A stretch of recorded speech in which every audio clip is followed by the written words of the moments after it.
This episode is brought to you by Spotify Green Room. Download the Spotify Green Room app and find one of our Locked On rooms.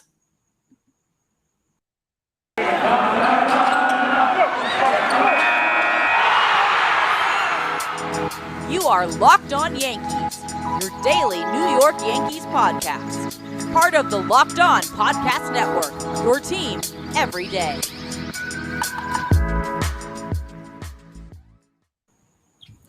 Greetings, Yankee fans. Welcome to the Locked On Yankees podcast. I'm your host, Stacey. It's Wednesday, September 8th, and I just finished watching Derek Jeter get inducted into the Hall of Fame officially. He made his speech, ended about 20-something minutes ago, and I needed some time to calm down because this is going to be a Derek Jeter episode. I'm warning you all right now. It's just going to be about Derek Jeter.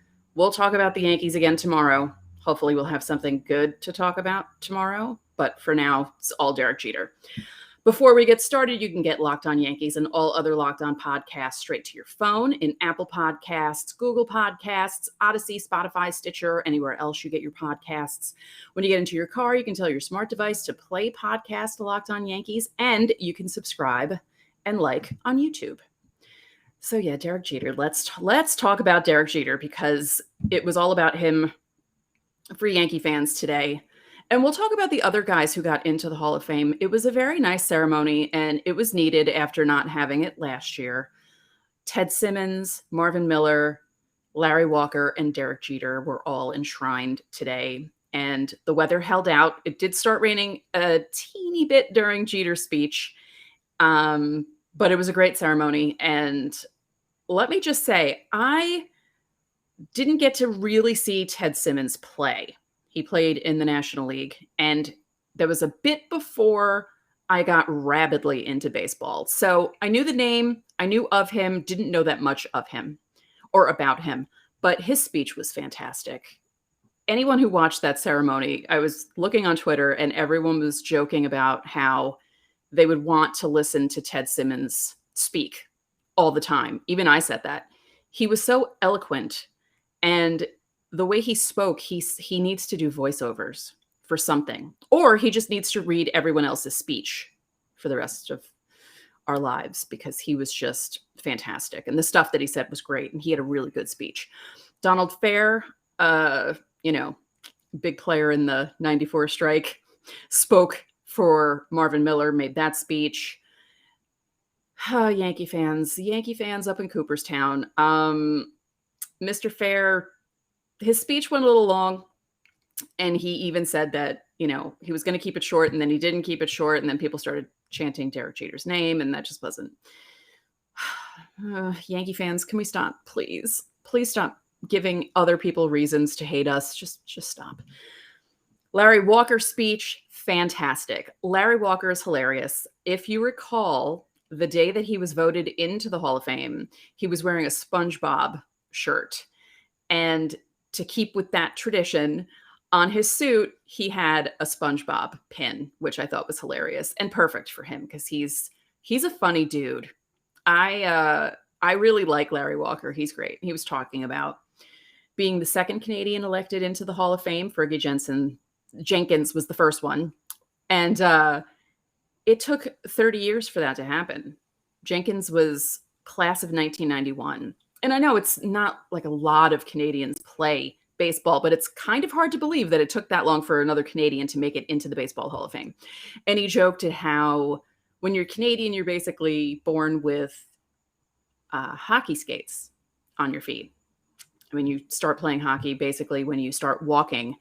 And he didn't play a lot of baseball. He played it, but they didn't have high school teams. They didn't have the same kind of baseball system in Canada that they had here. He was signed for $1,500 by the Expos, which he said was 2,000 Canadian. And he felt like he won the lottery getting that much money. He thanked his parents. He thanked his brothers, the entire family. All their names rhyme. It's like Larry, Mary, Gary, Carrie, and Larry, something like that. Or maybe is there a Barry in there? I laughed. I thought that was really funny, but he made a really good speech. And I think he even joked about how nervous he was and that he wasn't sure it was going to be a good speech, but he had that good mix of thanking people, talking about his career, humor, and not taking himself too seriously. And you need that kind of a speech. And then, of course, the main event was Derek Jeter. But I'll get into his speech later. Let's just talk about Derek Jeter. Okay. I'm Derek Jeter's age. We're both born in 1974. He's June 26th. I'm August 26th. I always felt a kinship with him because we both grew up Yankee fans in the 80s. He liked Dave Winfield. I liked Don Mattingly. He also liked other baseball players because he emulated a bunch of them, like Barry Larkin and Ozzie Smith and Cal Ripken Jr. And of course he did, because those were all great players. I wrote a piece when I was blogging, or still blogging, back in 2014 when Jeter first announced that he was retiring, which I thought was a joke at first because he announced it on Facebook, which seemed odd for Derek Jeter to do. And then when we all realized it was actually true and that 2014 was going to be his last season, I wrote a piece for the blog It's About the Money. That's the site that I wrote for back then.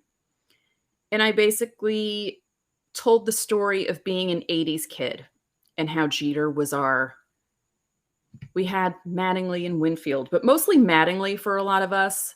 And then Jeter became the guy, and it was great that we had someone our age to watch on the Yankees. It always felt like everyone was so much older than you when you were a kid. And then when you get into your 20s and you realize all these guys are around your age, it was a big deal when Derek Jeter became a Yankee. And especially because, as he said in his speech, he wanted to be a Yankee. And his teachers would make fun of him and people would say, maybe you should have another goal. Maybe have, a fallback goal, because not everyone becomes a Yankee. Not everyone becomes shortstop for the Yankees.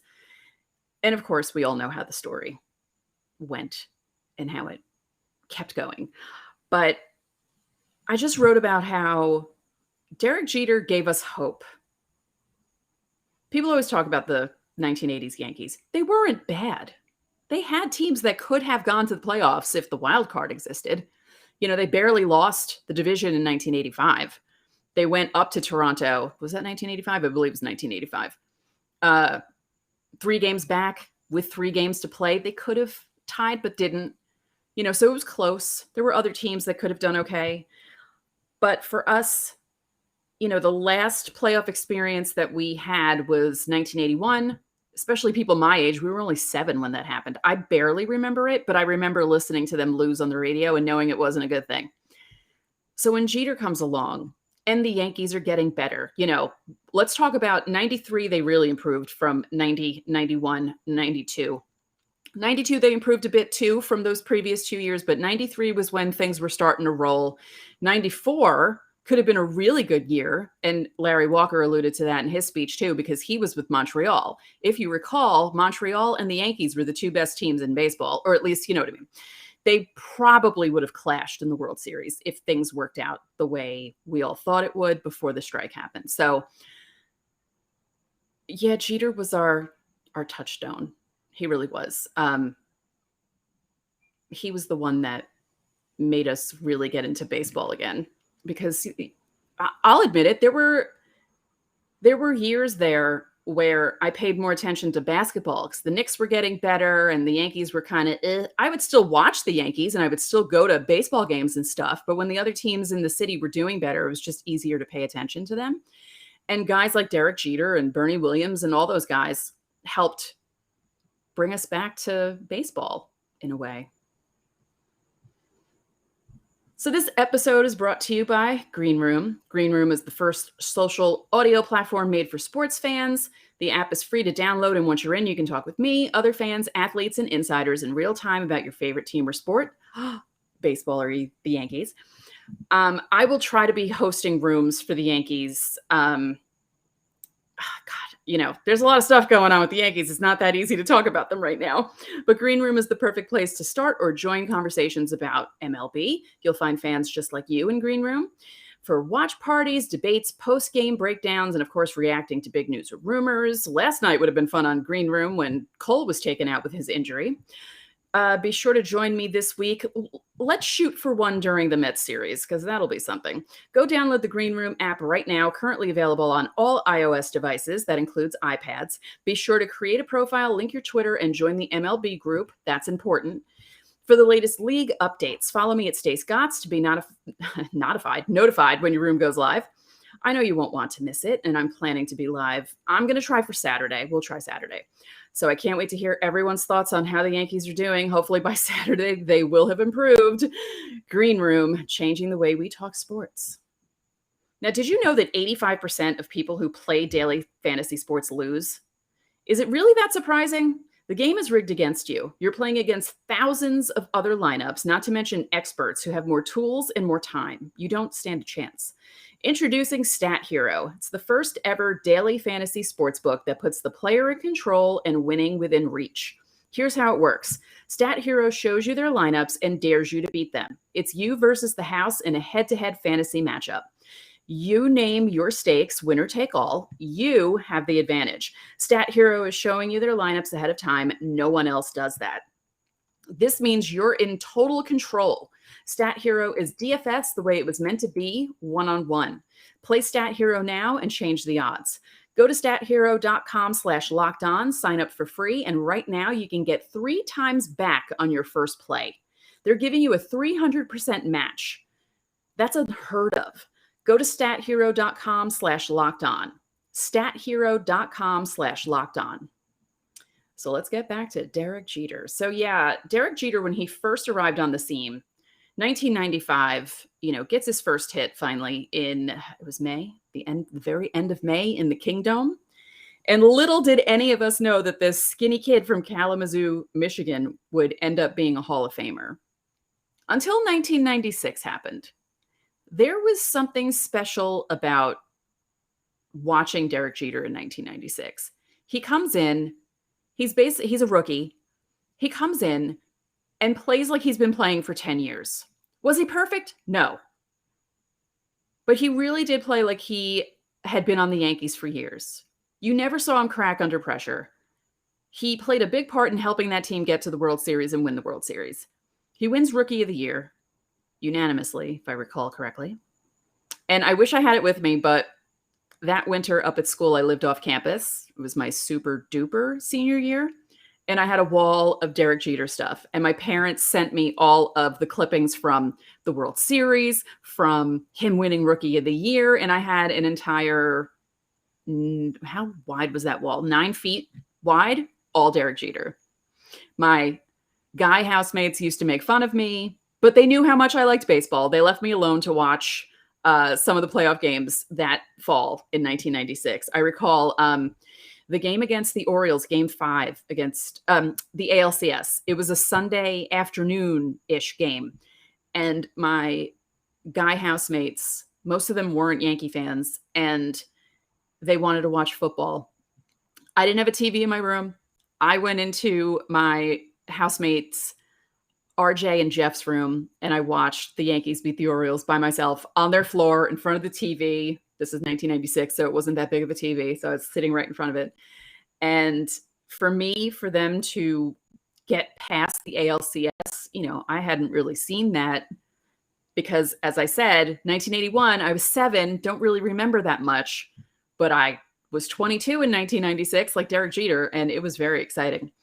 And then the Yankees make the World Series, lose the first 2 games in a big way.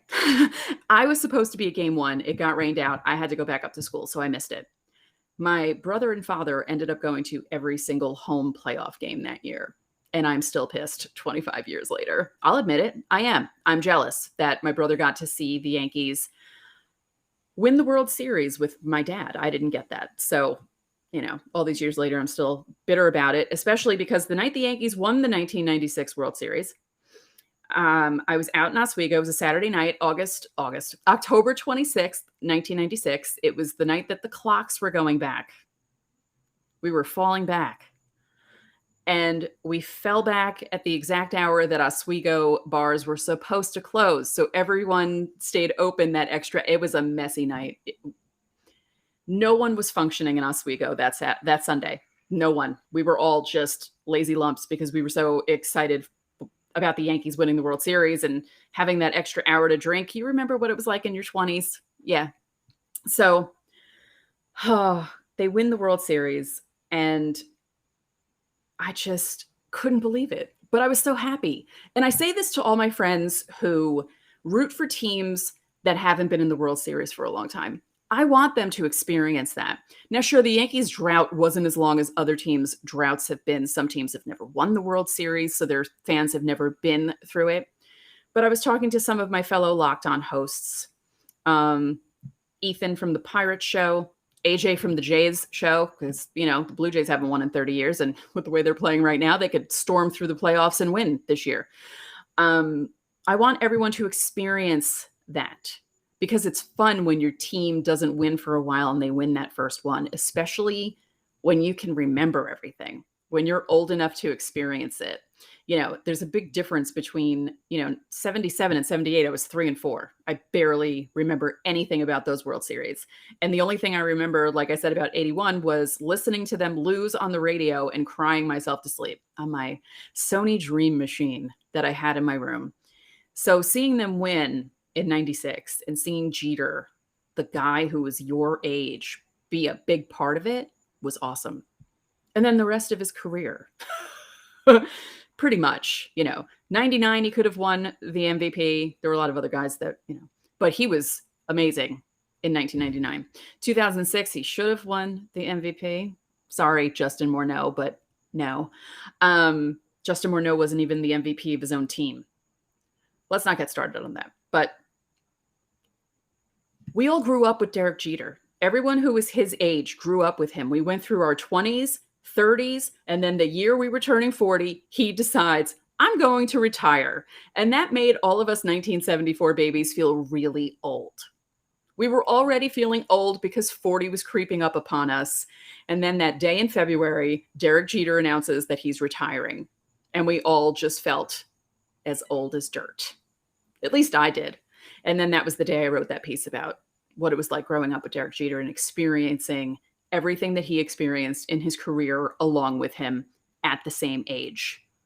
So I feel like people in my age range, and that could be maybe like 2 to 3 years before we were born. So 71 to say 78, like my brother's age. He was born in 1978. So all those people experiencing Derek Jeter and growing up with him, we all did it. And what a great player to have, really. I mean, I bag on Jeter sometimes, and I know he wasn't great defensively. I know that there were some shortcomings in his game, but he's a definite Hall of Famer. And the people who, spent all day trashing him today, I mean, for what? What are you going to do? You can't change anyone's minds, right?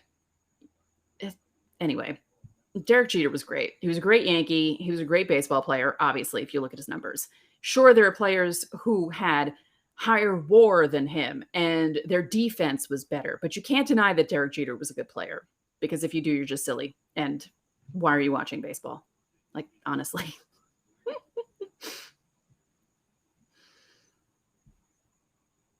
Let's talk about Built Bar. We got to talk about Built Bar.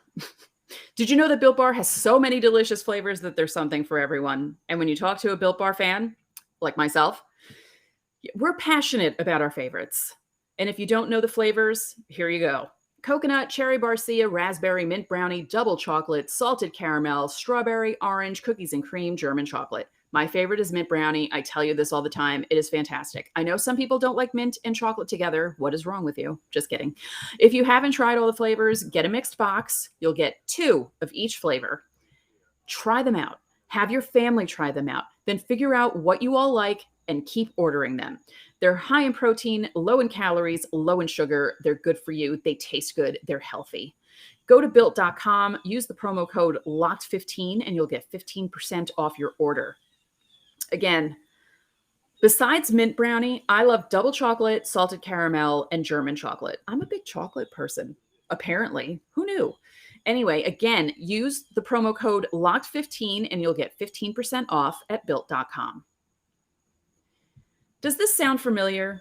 You've got one device that lets you catch the game live, another that lets you stream your favorite shows. You're watching sports highlights on your phone, and you've got your friends, or no, well, your neighbor's best friends log in for the good stuff. Or you could have your friends. You could have anyone's login at this point. I want to tell you about a simple way to get all that entertainment you love without the hassle. and a great way to finally get your TV together. It's called Directv Stream, and it brings your live TV and on-demand favorites together like never before, so you can watch your favorite sports, movies, shows, all in one place. That means no more juggling remotes and no need to buy another device ever again. And the best part, there's no annual contract. So get rid of the clutter and the confusion and get your TV together with Directv Stream.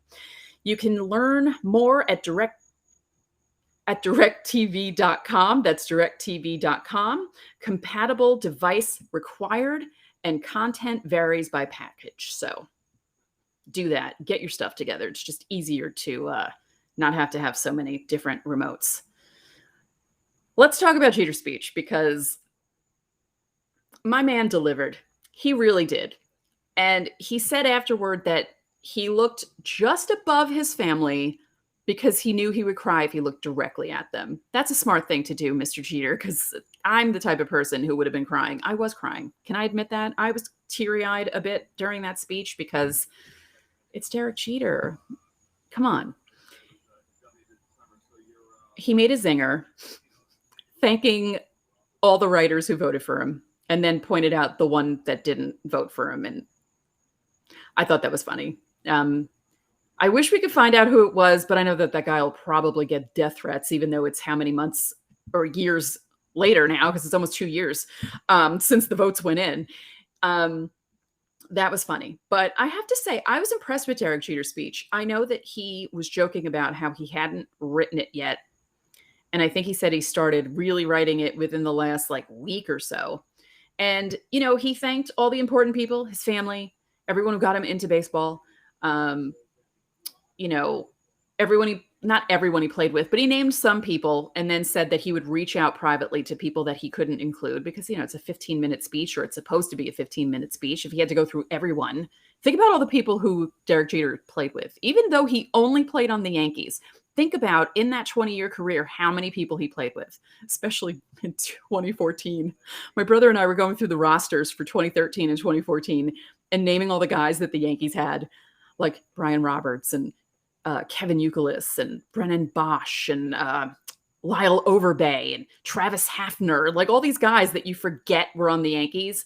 If you had to do some sort of a sporkle with every guy that Derek Jeter played with in his career, it would be incredible. I wonder if someone could, I don't know, would Sporkle even allow that? There'd be a lot of slots that you'd have to fill in, and it would have to be the timing on that Sporkle would have to be an hour and a half. There's no way that anyone could do that in less than an hour and a half. But I loved his speech. I thought it was great. He was talking about winning, playing baseball, everyone who got him there, talking about his career. He thanked his wife and his daughters. By the way, the youngest daughter, just like him. She has his face, which is his mom's face. So, yeah. They showed her on TV, and I took a picture of her because I couldn't believe how much she looked like him. It was great. Like